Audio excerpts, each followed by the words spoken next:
there's a very simple principle which the Beatles, which I always adored the Beatles. So the B-side of Abbey Road ends just before that little vignette, Her Majesty, which is sort of like a little goodbye. And in the end, the love you make is equal to the love you take. So basically, the most important thing in life is to say at the end, yeah, I've loved a lot, but I've also been loved in return.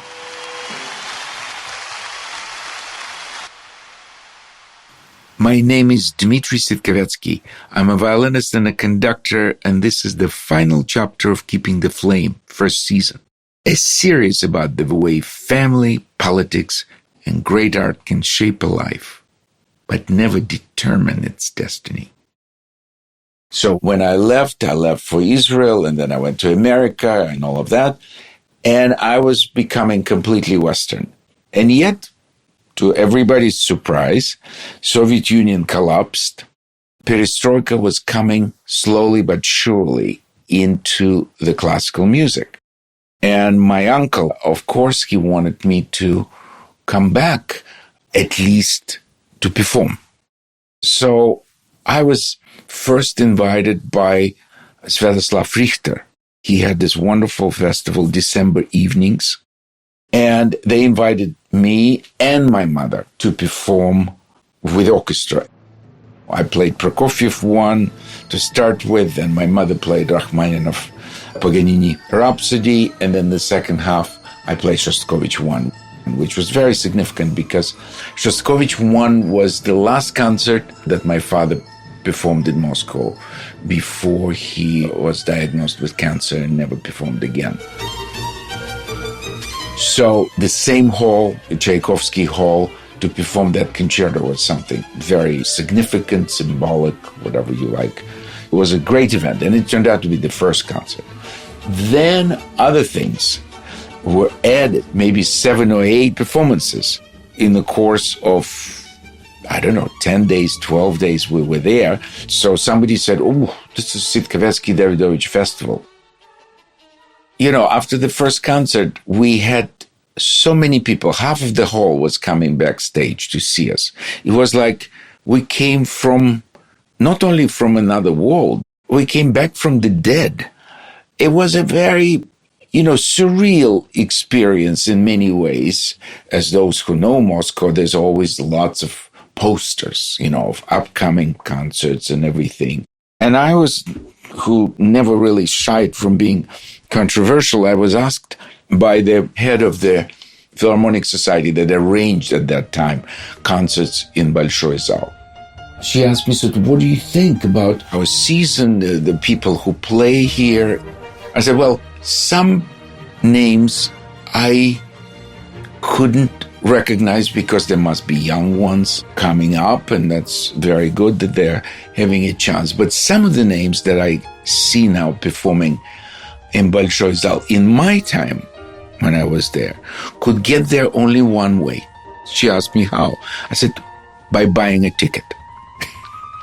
So that was my response, because obviously, both my mother and I, we went and we said, look who is playing there. Jeez, my God, can you believe it? Well, of course, at that time, we're talking about December 88. Not too many things were different physically. All the buildings, they look very similar, and Moscow was pretty drab, as it used to be, in December, and there was snow, which I always loved, but, there wasn't anything dramatically different. But we spoke different language. They used different words. For instance, they would say, спасибо огромное, huge thanks. We never said спасибо огромное. It was большое спасибо. They were already using also круто. Oh, that's cool. Круто. What is круто? We never use those words. It's like coming back to previous lifetime and rediscovering, of course, your classmates, your relatives. I went to my father's grave, to the cemetery. I met with my beloved nanny.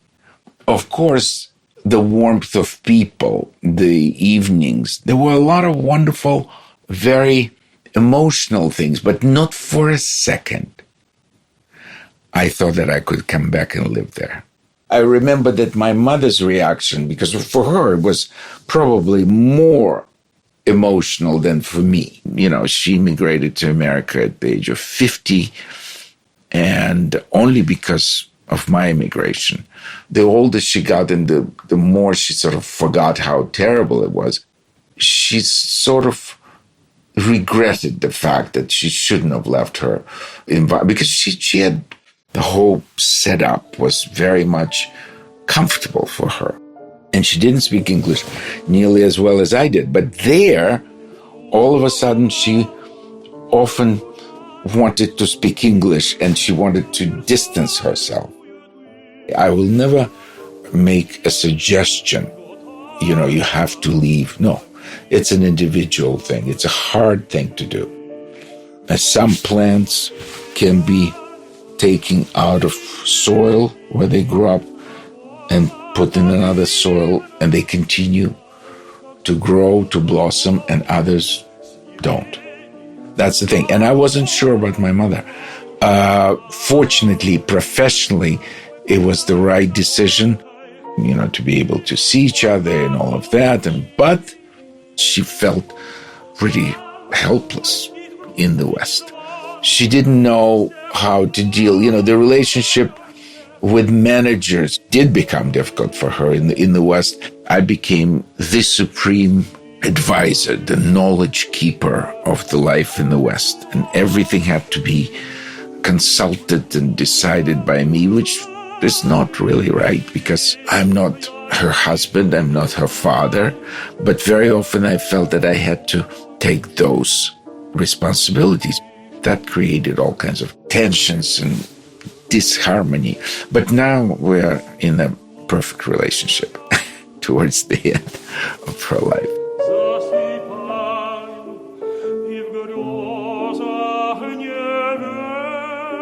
Even if I were for a second to consider moving there, my family would never think of it, because I was married to an American living in Europe, first Germany, then London, and I had a daughter who was born in London. There was no way. You can't enter the same river twice. In other words, that part of my life already gone. Each visit, there would be an episode, or more than one, when I would say, oh, I know why I left this country. Maybe the most telling, the most shocking was in 2016, my first reading of Stravinsky, Devil, Soldier, and Violin. So in order to come into Chamber Opera building, which is right in the heart of Moscow, you had to have a special permission, written permission. You had to come with your passport or whatever. So there were three names. Vladimir Posner, who was the most famous interviewer that I think Russia ever known. Andrei Makarevich, who was the leader and the founder of Time Machine Group, Машина Времени, and myself. The very next morning, somebody came to the director of the theater, to the administrative director, and reported that the leader of opposition, Makarevich, was in our theater last night. So director said, what opposition? What leader? Are you in your mind? In 2014, he was very much against the annexation of Crimea. They went to perform in Ukraine. But at that time, it was not considered a criminal thing. And he certainly was not a leader of any opposition. There was no organized opposition in Russia. But that extraordinary gene of snitching that was so deep after so many years of so-called democracy. Then, in December 21, when Americans were always reporting that Russia is gathering troops on the border of Ukraine, and nobody believed that the invasion will happen. I was there, as it turned out to be the last time. That for me spelled my second sort of immigration from Russia, even though I never really came back to live. But I would come back to visit. I played a lot, conducted a lot, mounted this Stravinsky project and many other things. But that was the last drop. And as a result, of course, I lost a lot of friends, acquaintances, colleagues. Individually, I don't have any particular animosity, but I just don't want to have anything to do with them because they are part of that toxic world which happened there. Well, one thing, of course, I will never give up the language, which I still think is a very beautiful language of Pushkin, of Tolstoy, of Chekhov, of Bulgakov, the language which I love. And, of course, music, first and foremost. I have no problem playing Russian music because I don't think that has to be sanctioned. I don't think they belong to this regime. A lot of them were opposed to that regime. But I understand people who just don't want to have anything to do with either Russian language or Russian music. I would probably feel the same way if I were in their position. So music, words, language, but also there's something else. Because I grew up in the family ties and friendship ties, which were very Russian, in that atmosphere where it was us, small group of trustworthy people, and there was them, the authorities, the Soviets, the communists, the KGB, and so forth. But that friendship and that camaraderie left an indelible mark on me. That incredible, need to have matters of heart, if you like. The matters of heart, the warmth, what we call in Russia, отзывчивость, responsiveness. And I could see in my grandson, for instance, he loves animals. He loves his friends in the nursery. He's 2 years old. He's incredibly responsive. But I'm sure if he lives in an English society, which he inevitably is living in an English society, and if they don't let me spend too much time with him, he'll be missing some things. And that's why I want him to know about me.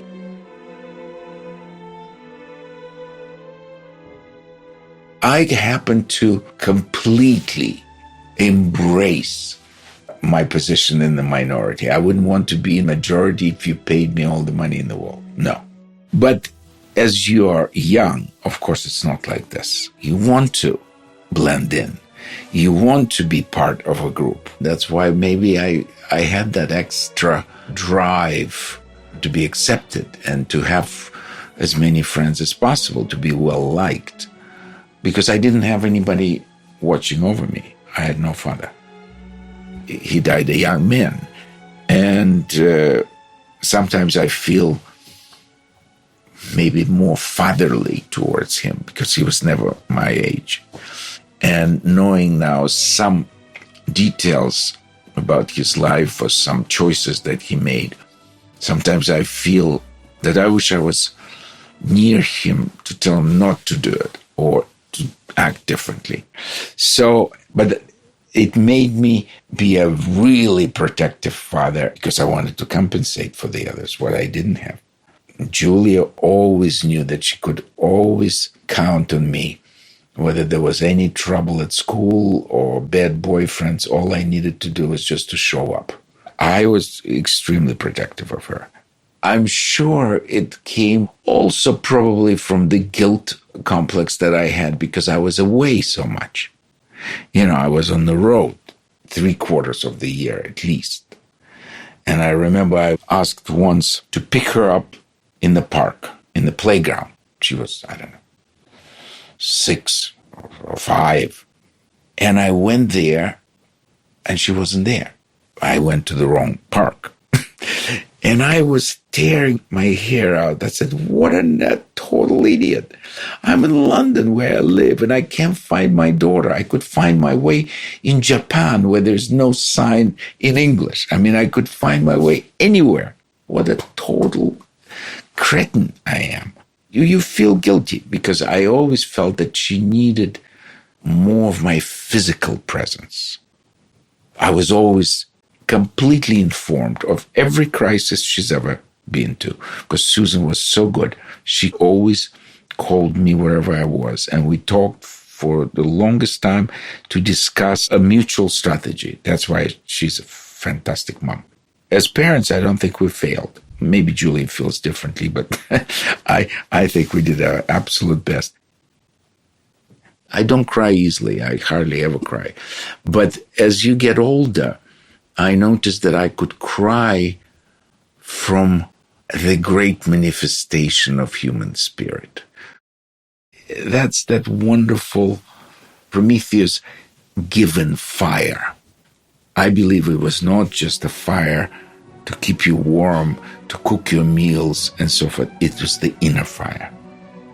And that inner fire and the keeper of the flame, which I believe I'm one of them, that I might be delusional, but that's a very important theory of my life, a keeper of the flame, that is what always moves me to tears when I see this divine spark in this certain work of Mendelssohn or obviously Bach or Brahms.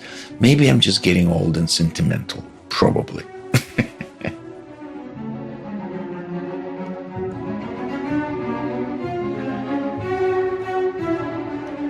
That's it for Keeping the Flame first season. Thank you for listening. I hope you enjoyed listening to this series as much as I have enjoyed making it. It's been a great pleasure to work on it with an excellent team of Libo Libo Studio, and especially with her founder and driving force, Lika Kremer. My name is Dmitry Sitkovetsky. Keeping the Flame was produced by Lika Kremer and Nastya Medvedeva, edited by Polina Agarkova, sound design and mix by Ildar Fatahov and Yura Shustitsky.